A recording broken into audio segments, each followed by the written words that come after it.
Hello प्यारे दोस्तों, कैसे हो। स्वागत करता हूं आपका एजुकेट करंट अफेयर्स में। आज हम करंट अफेयर्स करेंगे 5 और 6 मई के।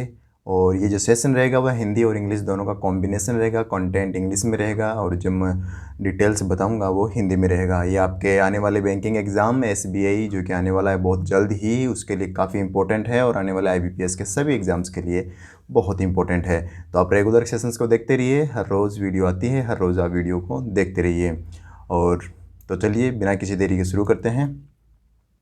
आज का पहला क्वेश्चन है कि देश का पहला greenfield grain based ethanol production plant, greenfield अनाज आधारित एथेनॉल उत्पादन संयंत्र किस राज्य में स्थापित होने जा रहा है। तो देश का पहला greenfield grain based ethanol production जो है वह ओडिशा में स्थापित होने जा रहा है। और ओडिशा के भी एक ज़िले में, उस ज़िले का नाम है पूर्णिया ज़िला। एक पूर्णिया ज़िला है, इस पूर्णिया ज़िला में यह स्थापित होने जा रहा है। अच्छा, एथेनॉल होता क्या है। दरअसल एथेनॉल को पेट्रोल में मिलाया जाता है और इससे क्या होता है कि एक तो पेट्रोल की कॉस्ट कम होती है और दूसरी चीज़ इससे क्या होता है कि जैसे एथेनॉल प्रोड्यूस किया जाएगा तो एथेनॉल प्रोड्यूस करने के लिए प्लांट्स फैक्ट्री लगाई जाएगी, इससे जॉब भी काफ़ी क्रिएट्स होगी। तो काफ़ी अच्छा इनिशिएटिव है एथेनॉल। इससे आसानी से इसे हम बायोफ्यूल कह सकते हैं, एक तरह से बायोफ्यूल की तरह ये काम करता है। और एथेनॉल आपका जैसे गन्ने से प्रोड्यूस होता है, जो अनाज का भूसा होता है, इन चीज़ों से ये प्रोड्यूस होता है एथेनॉल। और जो ओडिशा के चीफ मिनिस्टर है नीतीश कुमार, इन्होंने इसी का इनॉग्रेशन किया है। अच्छा, और एथेनॉल जो है वह एक प्रकार का ऑर्गेनिक केमिकल है जिसका ऑर्गेनिक केमिकल जो फॉर्मूला है वह है C2H6O। ये इंपॉर्टेंट बनता है आपके एग्जाम पॉइंट ऑफ व्यू से, फॉर्मूला C2H6O, तो इसे याद रखिए। और ये जो एथेनॉल है इसे उड़ीसा में पूर्णिया जो जिला है उसी में स्थापित किया जा रहा है, लेकिन ये स्थापित किया जा रहा है, एक कंपनी है eastern India biofuel company limited, private limited, इस कंपनी द्वारा इसे स्थापित किया जा रहा है। तो कंपनी काफ़ी इंपॉर्टेंट बनती नहीं है, लेकिन इंपॉर्टेंट बनता है कि किस ज़िले में, पूर्णिया ज़िले के उड़ीसा राज्य में स्थापित करने होने जा रहा है। अच्छा, रिसेंटली अभी नवीन पटनायक जी ने कुछ बुक्स लॉन्च की थी, तो उनका नाम है द मैजिक ऑफ मंगल जोड़ी, द मैजिक ऑफ मंगल जोड़ी और the Sikh history of east India. ये दो बुक्स है जो हाल ही में नवीन पटनायक जो कि मुख्यमंत्री है उड़ीसा के, उन्होंने इसे लॉन्च किया है। और उड़ीसा के गवर्नर की बात करें राज्यपाल की, तो गणेशी लाल यहाँ के गवर्नर है और भुवनेश्वर यहाँ की राजधानी कैपिटल है। इतना आप याद रखिए। अगला प्रश्न है, निम्नलिखित में से किस ऑर्गेनाइजेशन ने the state of the world's forest 2020 report release की है। The state of the world's forest 2022 report food and agriculture organisation, खाद्य और कृषि संगठन ने इसे जारी किया है। ये रिपोर्ट ये कह रही है कि पिछले 30 सालों में जो धरती का 10% जो जंगल है, जो फॉरेस्ट है, उसे ख़त्म कर दिया गया है, यानी 10% जंगल कम हो चुका है। और अगर हम जंगल की बात करें, फॉरेस्ट की बात करें, तो अपनी जो पूरी धरती है उस धरती पर 31% सिर्फ जंगल है और इस परसेंटेज को बढ़ाना ज़रूरी है, ये ताकि होने वाले जो भी प्राकृतिक आपदाएं उनको कम किया जा सके। और लेकिन ये जो पेड़ों की कटाई का जो परसेंटेज है पिछले कुछ सालों से, वो दर बदर कम होता जा रहा है। ये एक अच्छी न्यूज़ है, अच्छी पॉजिटिव न्यूज़ है कि ये दर बदर हर साल ये कम होता जा रहा है इसका परसेंटेज। लेकिन जितना भी कट रहा है वो अभी भी ज़्यादा है, तो हमें उसे अभी भी कम करना है उस परसेंटेज को। तो फूड एंड एग्रीकल्चर ऑर्गेनाइजेशन ने ही इसे the state of the world's forest 2020 report जारी की है। अच्छा, FAO जिसका हेडक्वार्टर, उसका मुख्यालय है रोम, इटली में है। रोम, इटली में इसका हेडक्वार्टर है। और क्यू डोंग्यू इसके डायरेक्टर जनरल है, निदेशक है क्यू डोंग्यू। रिमेंबर, ये नाम भी आप याद रखिए। और अभी रिसेंटली एक आहार 2022 एक समिट हुई थी, एक समिट क्या कह सकते हैं इसे, फेयर, एक मेला हुआ था जिसका नाम है आहार 2022। ये कहाँ आयोजित हुई थी, आपको याद है तो यह न्यू दिल्ली में आयोजित हुई थी। तो याद रखिए, एक international food and hospital fair था, फूड एंड हॉस्पिटलिटी फेयर, जो कि इसका नाम था आहार 2022। और ये एशिया का सबसे बड़ा मेला था जो कि न्यू दिल्ली में आयोजित किया गया था। अगला प्रश्न है कि जो द टाइम हायर एजुकेशन, ये एक संस्था है जो कि रिपोर्ट्स रिलीज़ करती है, इसने एक नई रिपोर्ट रिलीज़ की है, द इम्पैक्ट रैंकिंग 2022। तो आपको बताना है कि इंडिया का क्या स्टांस रहा है इस रिपोर्ट में। यानी ये रैंक तो यूनिवर्सिटी वाइज इन्होंने लॉन्च की है कि कौन सी यूनिवर्सिटी ने टॉप किया है, लेकिन अगर हम देश वाइज कंट्री वाइज बात करें कि किस देश की यूनिवर्सिटी सबसे ज़्यादा इस लिस्ट में है, तो उस रैंकिंग के हिसाब से बात करें तो इंडिया चौथे नंबर पे है। इंडिया की लगभग 15 यूनिवर्सिटीज़ को इस रैंक में शामिल किया गया है, जिसमें इंडिया की 64 यूनिवर्सिटीज़ इस रैंक में हैं और इंडिया चौथे स्थान पर बना है। ये रैंक इंडिया ने टर्की के साथ शेयर की है। टर्की के साथ शेयर करने का मतलब है टर्की की भी 64 यूनिवर्सिटीज़ इस लिस्ट में शामिल है। इस लिस्ट में इंडिया की 8 यूनिवर्सिटीज़ टॉप 300 में है। 8 यूनिवर्सिटी टॉप 300 में है। अच्छा, ये रैंकिंग डिसाइड कैसे की गई है? इस रैंकिंग को डिसाइड किया गया है यूएन के 17 सस्टेनेबल डेवलपमेंट गोल्स के आधार पर। यानी कौन सी यूनिवर्सिटी सबसे ज़्यादा सस्टेनेबल डेवलपमेंट गोल्स को फॉलो कर रही है, कौन इसको अचीव करने वाली है, इस रैंकिंग के आधार पर ये रैंकिंग जारी की गई है। तो याद रखिए, इंडिया का स्टांस 4th नंबर पे है। अच्छा, किस यूनिवर्सिटी ने इस रैंकिंग को टॉप किया है? तो एक ऑस्ट्रेलिया की यूनिवर्सिटी है जिसका नाम है western Sydney university. Western Sydney university ने इस लिस्ट को टॉप किया है। अच्छा, इंडिया की कौन सी यूनिवर्सिटी इस लिस्ट में है टॉप पर? तो टॉप पर 41वें नंबर पर, 41th नंबर पर इंडिया की एक यूनिवर्सिटी जिसका नाम है अमृता विश्व विद्यापीठम। अमृता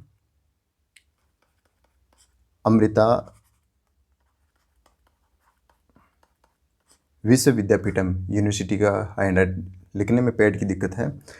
तो अमृता विश्व विद्यापीठम जो कि 41वें नंबर पर है, और यह तमिलनाडु की एक यूनिवर्सिटी है जो कि इंडिया के लिए टॉप यूनिवर्सिटी है सस्टेनेबल डेवलपमेंट गोल्स को फॉलो करने में, और वर्ल्ड वाइज 41th रैंक पर है।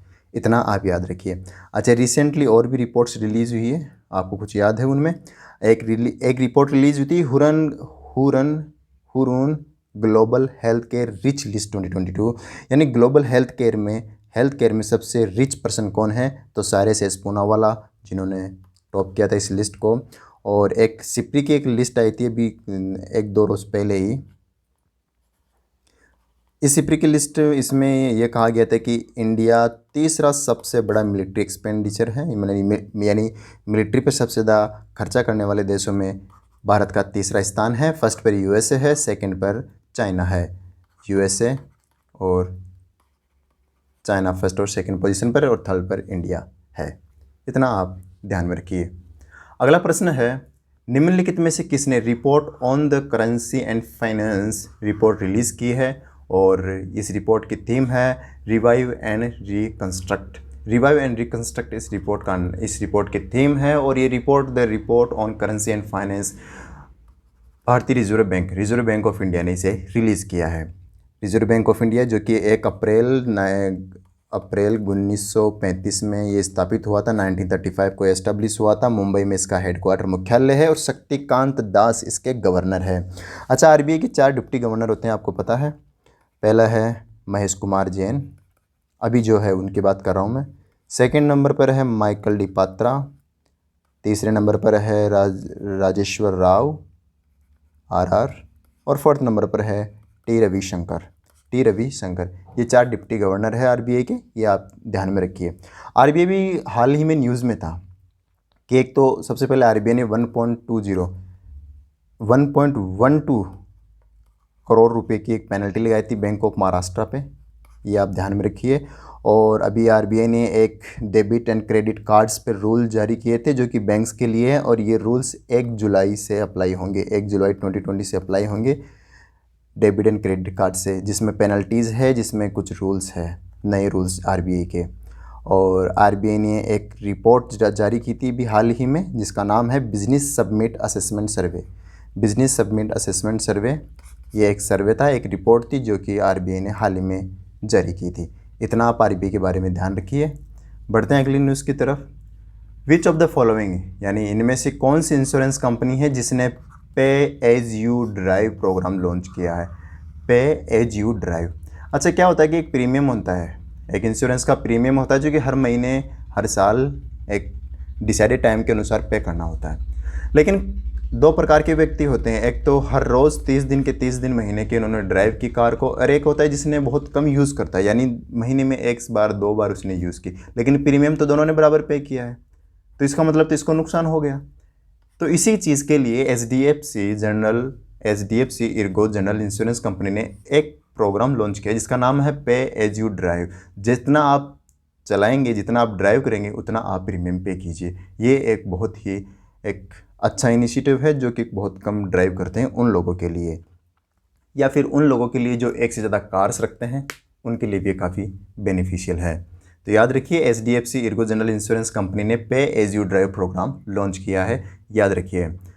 अगली फिर एक आरबीआई से रिलेटेड न्यूज़ है। आरबीआई बोर्ड अप्रूव एक नॉमिनेशन इन्होंने अप्रूव किया है, यानी इनका जो मॉनेटरी पॉलिसी कमेटी होती है जिनकी हर 2 महीने में ये आयोजित होती है आरबीआई की, उसमें जो 6 मेंबर होते हैं उनमें से 3 मेंबर आरबीआई के होते हैं और 3 मेंबर गवर्नमेंट ऑफ इंडिया के। तो जो 3 मेंबर आरबीआई के उनमें से एक मेंबर था मृदुल सागर। मृदुल सागर को रिप्लेस करके राजीव रंजन को अपॉइंट किया गया है। यानी अब आरबीआई की तरफ से जो 3 मेंबर जाएंगे उनमें से राजीव रंजन जाएंगे और मृदुल सागर नहीं जाएंगे। अच्छा, एमपीसी की बात करते हैं। जो कुछ तो मैंने बता दिया है, मॉनेटरी पॉलिसी कमेटी ये हर 2 महीने में आयोजित होती है और अभी रिसेंटली भी आयोजित हो चुकी है, अब होगी जून में। और इसमें 6 मेंबर होते हैं, 3 मेंबर होते हैं आरबीआई की तरफ से, 3 मेंबर होते हैं गवर्नमेंट ऑफ इंडिया की तरफ से। और ये जो मॉनेटरी पॉलिसी है, ये जो इंटरेस्ट रेट पॉलिसीज़ है, इनकी रेट डिसाइड करता है, जैसे रेपो रेट की, रिवर्स रेपो रेट की, एसएलआर की, स्टेचुरी लिक्विडिटी रेशियो की, एमएसएफ की, बैंक रेट, ये सारी चीज़ें इसी मॉनेटरी पॉलिसी कमेटी में डिसाइड की जाती है, जिसमें से 3 मेंबर आरबीआई की, 3 मेंबर गवर्नमेंट ऑफ इंडिया के होते हैं। आरबीआई की जो होते हैं उनमें से एक तो गवर्नर होता है जो कि शक्तिकांत दास है, second deputy governor Michael D Patra इस कमेटी में है, और तीसरे जो कि भी हाल ही में रिप्लेस किया गया है मृदुल सागर को, राजीव रंजन। अच्छा, गवर्नमेंट ऑफ इंडिया की तरफ से कौन कौन से हैं? फर्स्ट है शशंका भिड़े, और सेकंड आसिमा गोयल, और थर्ड है जयंत आर वर्मा। ये 3 होते हैं गवर्नमेंट ऑफ इंडिया की तरफ से। ये चेंज होते रहते हैं लेकिन अभी फ़िलहाल यही है। तो याद रखिए, मॉनेटरी पॉलिसी कमेटी जिसमें 6 मेंबर होते हैं, 3 आरबीआई की तरफ से, 3 गवर्नमेंट ऑफ इंडिया की तरफ से। अगले प्रश्न की तरफ चलते हैं। इंडियन कोस्ट गार्ड ने एक फास्ट पेट्रोल वेसल लॉन्च किया है, यार्ड 2181। इस यार्ड 2181 को किसके नाम के आधार पर रखा गया है? तो हमारा आंसर है कमला देवी। कमला देवी एक, ये हम कह सकते हैं कि एक स्वतंत्रता कार्यकर्ता थी, एक समाज सुधारक थी, और जो कि कर्नाटका मंगलुरु से हैं। हालांकि जब ये जिनका जन्म हुआ था 1903 में, उस समय ये मद्रास प्रेसिडेंसी कहलाती थी। मद्रास अभी कर्नाटका के नाम से जाना जाता है। तो कमला देवी एक बहुत फेमस नाम है समाज सुधारक और स्वतंत्रता कार्यकर्ता के नाम पर, और इनका पूरा नाम कमला देवी चट्टोपाध्याय है। और इन्हीं के नाम पर जो एफपीवी की जो पाँच पेट्रोल वेसल्स हैं, उनमें से जो 5th पेट्रोल वेसल ये है, उसका नाम कमला देवी रखा गया है। और ये जो फास्ट पेट्रोल वेसल है, इनका काम है अवैध शिकार को रोकना, यानी स्मगलिंग को रोकना, तस्करी को रोकना, रेस्क्यू ऑपरेशंस करना समुद्र में। ये सारे काम है फास्ट पेट्रोल वेसल का। अच्छा, इसे बना कौन रहा है? या 2118, या हम कह सकते हैं फास्ट पेट्रोल वेसल्स को कौन बना रहा है? तो इसे बना रहा है GRSC, garden rich ship builders and engineers, इसे बना रहा है, जो कि Kolkata based government owned entity है। सो इसे याद रखिए। इंडियन कोस्ट गार्ड के डायरेक्टर जनरल निदेशक का नाम है वीरेंद्र सिंह पटानिया इसके डायरेक्टर जनरल है। और रिसेंटली इंडियन कोस्ट गार्ड ने एक सेमिनार आयोजित किया था जिसका नाम है लॉजी सेम वायु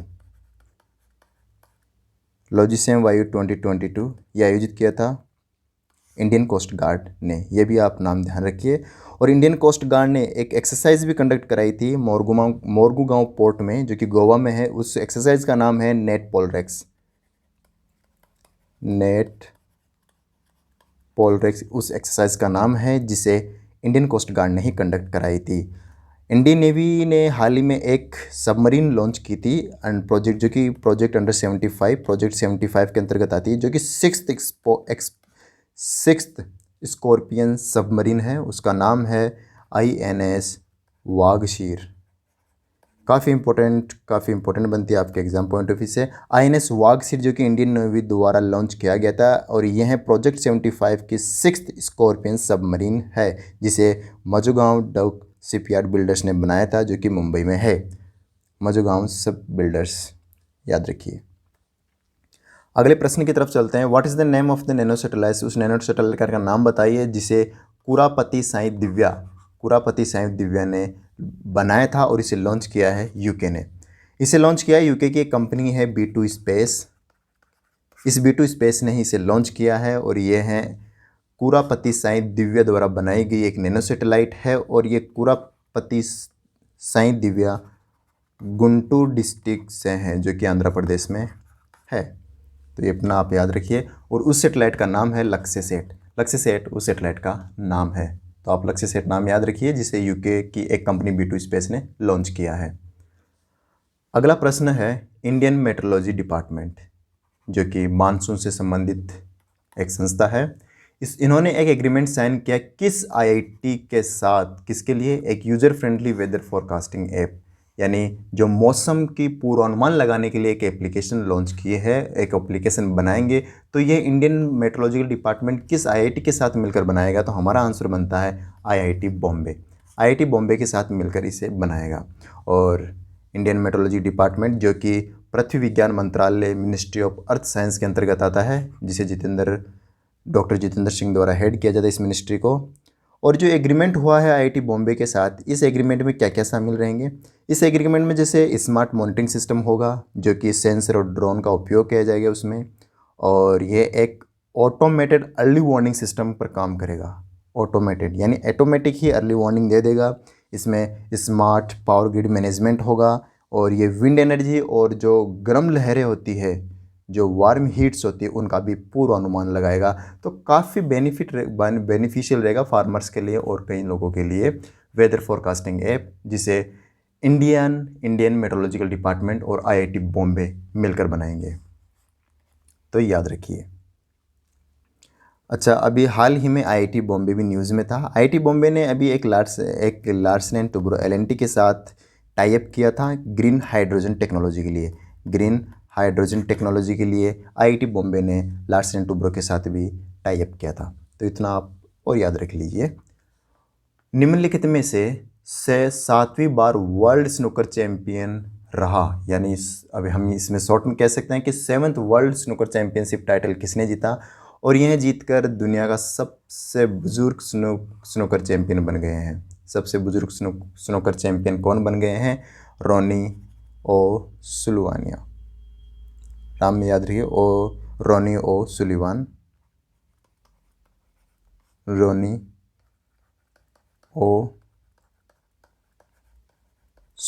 इनका नाम है, और यही दुनिया के सबसे बुजुर्ग स्नूकर चैंपियन बन गए हैं। और ये 7 बार ये जीत चुके हैं। और ये रोनी ओ सुलिवान इंग्लैंड से हैं, और इन्होंने जिसको डिफीट किया था, जॉर्ज ट्रम्प, वह भी इंग्लैंड से ही हैं। और ये जो स्नूकर चैंपियनशिप आयोजित हुई थी, वह भी इंग्लैंड में ही आयोजित हुई थी। ये भी आप ध्यान रखिए। अभी हाल ही में मंगोलिया ने सीनियर एशियन रेसलिंग चैंपियनशिप आयोजित कराई थी। Senior Asian wrestling championship Mongolia में हुई थी। और खेलो इंडिया यूनिवर्सिटी गेम हाल ही में कंप्लीट हुए हैं, बेंगलुरु में चल रहे हैं बेंगलुरु में। और इटली ने आर्चरी वर्ल्ड कप 2022 इटली ने होस्ट किया था। और मलेशिया ने बैडमिंटन एशिया चैंपियनशिप आयोजित कराई थी। बैडमिंटन एशिया चैंपियनशिप मंगोलिया में, आर्चरी वर्ल्ड कप 2022 इटली में, और खेलो इंडिया यूनिवर्सिटी गेम्स बेंगलुरु में हो रहे हैं। और एशियन रेसलिंग चैंपियनशिप ये मंगोलिया में आयोजित हुई थी। तो ये आप ध्यान में रखिए। अगला प्रश्न है, निम्नलिखित में से किस राज्य ने फ्रांस की ये 2 AFD और ONFI 2 कंपनीज के साथ MOU साइन किया है वाइल्ड लाइफ प्रोटेक्शन के लिए? वाइल्ड लाइफ प्रोटेक्शन के लिए किस निम्नलिखित राज्य ने AFD और ONFI 2 फ्रेंच कंपनीज के साथ MOU साइन किया है? हमारा आंसर बनता है असम। असम ने इसे साइन किया। और ये जो वाइल्ड लाइफ प्रोटेक्शन के रिलेटेड MOU साइन करने का मकसद है कि दोनों पक्ष अपनी एक्सपर्टाइज शेयर करेंगे, अपना नॉलेज शेयर करेंगे, ताकि वाइल्ड लाइफ को कंजर्व किया जा सके, उन्हें बचाया जा सके। इस उद्देश्य के लिए ये पार्टनरशिप की गई है। और ये जो MOU साइन हुआ ये है एक इंडो फ्रेंच डिक्लेरेशन के तहत हुआ है, और उस डिक्लेरेशन का नाम है इंडो पैसिफिक पार्क्स पार्टनरशिप। इस पार्टनरशिप के तहत यह MOU साइन हुआ है। तो आप याद रखिए कि आसाम ने इन 2 फ्रेंच कंपनीज के साथ वाइल्ड लाइफ प्रोटेक्शन के लिए MOU साइन किया है। और रिसेंटली आसाम भी न्यूज़ में था। इस आसाम में एक जगह है जोरहाट, एक डिस्ट्रिक्ट है जोरहाट। यहाँ पे oil India limited pure green hydrogen plant लगाएगा। ये भी आप याद रखिए, oil India limited pure green hydrogen plant कहाँ लगाएगा? आसाम के जोरहाट डिस्ट्रिक्ट में। इतना आप आसाम से रिलेटेड और याद रख लीजिए। अब दिवस है, दिन है, इम्पोर्टेंट डेज है। वर्ल्ड अस्थमा डे हर साल फर्स्ट ट्यूसडे को मनाया जाता है। मई महीने के फर्स्ट ट्यूसडे को वर्ल्ड अस्थमा डे मनाया जाता है। और इस साल ये है 3 मई को आया। 3 मई को वर्ल्ड अस्थमा दिवस मनाया गया। और अस्थमा एक प्रकार की बीमारी होती है। इसमें अपने जो वायु मार्ग होते हैं सांस लेने के, वो हैं पतले हो जाते हैं, संकीर्ण हो जाते हैं और सूज जाते हैं, जिससे सांस लेने में काफ़ी तकलीफ़ होती है। तो ये एक प्रकार की अस्थमा बीमारी है जो काफ़ी डेंजरस है। और इस साल की जो 2022 की जो थीम है वर्ल्ड अस्थमा की, वह है closing gaps in asthma care. Closing gaps in asthma care ये इस साल की थीम है। तो ये आप याद रखिए। कुछ इंपॉर्टेंट डेज जो भी हाल ही में थे, मैं चाहता हूँ आपको रिवाइज करा दूँ। 19 अप्रैल को हमने सेलिब्रेट किया वर्ल्ड लीवर डे। मैं इंपॉर्टेंट बताऊँगा, ज़्यादा डिटेल में नहीं बताऊँगा। और 22 अप्रैल को हमने ऑब्जर्व किया था वर्ल्ड अर्थ डे। वर्ल्ड लीवर डे 19 अप्रैल को, 22 अप्रैल को वर्ल्ड अर्थ डे, 25 अप्रैल को वर्ल्ड मलेरिया डे। और जो अर्थ दिवस था, वर्ल्ड अर्थ दिवस, इसकी थीम थी इन्वेस्ट इन आवर प्लांट। और 1 मई को जो डे सेलिब्रेट किया गया था उसका नाम है उज्ज्वला दिवस और इंटरनेशनल लेबर डे। 2 मई को हमने सेलिब्रेट किया था वर्ल्ड ट्यूना डे। ट्यूना एक प्रकार की फ़िश है। तो ये आप इम्पोर्टेंट डेज याद रखिए। अगले न्यूज़ की तरफ, वो भी एक डेज पे ही आधारित है। यूनाइटेड नेशंस के द्वारा वर्ल्ड फ्रेश फ्रीडम डे मनाया जाता है। वर्ल्ड फ्रेश फ्रीडम डे, विश्व फ्रेश स्वतंत्रता दिवस, जो कि 3 मई को मनाया जाता है। और यह दिन उन पत्रकारों को श्रद्धांजलि देने के लिए भी मनाया जाता है जिन्होंने अपने कर्तव्य के दौरान अपनी जान गंवाई है, अपनी जर्नलिस्ट के दौरान, अपनी पत्रकारिता के दौरान। तो उन लोगों को याद करने के लिए ये वर्ल्ड फ्रेश फ्रीडम डे मनाया जाता है। और ये दिन इसलिए भी मनाया जाता है कि इस दिन का उद्देश्य होता है कि जो कि जर्नलिस्ट है, पत्रकार है, उनको आज़ादी ज़्यादा से ज़्यादा मिले और वह अपनी पत्रकारिता को खुलकर लोगों के सामने लेकर आए। इस दिन को मनाने का कारण है, यानी 3 मई को मनाने का कारण है, एक डिक्लेरेशन साइन हुआ था, विंड हॉक डिक्लेरेशन। काफ़ी इंपॉर्टेंट डिक्लेरेशन है। ये डिक्लेरेशन 3 मई को साइन हुआ था। तो इसी दिन को ऑब्जर्व करने के लिए हर साल 3 मई को, 3 मई को वर्ल्ड फ्रेश फ्रीडम डे मनाया जाता है। तो आप ये दिन भी याद रखिए। The centre for development of telematics CDOT और centre for development of advance computing CDAC दोनों ने सेमीकॉन इंडिया 2020 इवेंट के दौरान MOU साइन किया है। तो ये इन्होंने MOU क्यों साइन किया है और सेमीकॉन इंडिया इवेंट कहाँ आयोजित हो रहा है? तो सेमीकॉन इंडिया 2022 बेंगलुरु में आयोजित हो रहा है। इसे PM मोदी द्वारा इनॉग्रेट किया गया था। सेमीकॉन इंडिया का मकसद है इंडिया में सेमीकंडक्टर इंडस्ट्री को इस्टेब्लिश करना और एक्सपोर्ट करना सेमीकंडक्टर पार्ट्स को। और ये जो MOU साइन हुआ है CDOT और CDAC का, ये एमओयू का मकसद है 4G 5G broadband and computing जैसी एडवांस इंडिजिनस टेक्नोलॉजीज़ है, इनको लाना, इनको इंडिया में स्थापित करना, और जो बाहर से जो टेक्नोलॉजी आ रही है उनको कम से कम यूज़ में लेना और इंडिजीनियसली टेक्नोलॉजी बनाना। ये इस एमओयू का मकसद है दोनों का। सी डॉट की बात करें तो सी डॉट एक भारत की गवर्नमेंट ऑफ इंडिया की एक टेलीकम्युनिकेशन टेक्नोलॉजी डेवलपमेंट सेंटर है, जिसका हेडक्वार्टर न्यू दिल्ली में है। न्यू दिल्ली में इसका हेडक्वार्टर है। यह संचार मंत्रालय मिनिस्ट्री ऑफ कम्युनिकेशन के अंतर्गत आता है, जिसे अश्विनी वैष्णव के द्वारा हेड किया जाता है। और CDSE की बात करें तो इसका हेडक्वार्टर पुणे में है, और यह गवर्नमेंट ऑफ इंडिया की रिसर्च एंड डेवलपमेंट ऑर्गेनाइजेशन है, जो कि एडवांस टेक्नोलॉजी पे काम करता है, जैसे सुपर कंप्यूटिंग जैसी और 5G ब्रॉडबैंड जैसी टेक्नोलॉजी पे ये काम करती है। और यह है ministry of electronics information technology, यानी इन इलेक्ट्रॉनिक्स और सूचना प्रौद्योगिकी मंत्रालय के तहत आता है CDSE, जिसे भी इस मंत्रालय को भी अश्विनी वैष्णव द्वारा हेड किया जाता है। Ministry of electronics and information technology और मिनिस्ट्री ऑफ कम्युनिकेशन, इन दोनों मिनिस्ट्रीज़ को अश्विनी वैष्णव द्वारा हेड किया जाता है। अश्विनी वैष्णव की कॉन्स्टिट्यूंसी ओडिशा है, ये भी आप ध्यान में रखिए, ओडिशा। तो ये था आज का सेशन, उम्मीद है पसंद आया होगा। यह हिंदी और इंग्लिश दोनों का कॉम्बिनेशन है, आपके बैंकिंग एग्ज़ाम के लिए काफ़ी इंपॉर्टेंट है। 5 और 6 मई का ये करंट अफेयर थे, मैं लेकर आऊँगा। 7 मई में आपसे मिलूँगा दोबारा फिर से। तब तक के लिए गुड बाय। अगर आपने अभी तक सब्सक्राइब नहीं किया है तो सब्सक्राइब कर लीजिए, लाइक कीजिए, शेयर कीजिए अपने दोस्तों के साथ, और सेशन को एंजॉय कीजिए। मैं उम्मीद करता हूँ कम से कम मुझे 10 लाइक इस वीडियो पे मिले। Thank you for watching.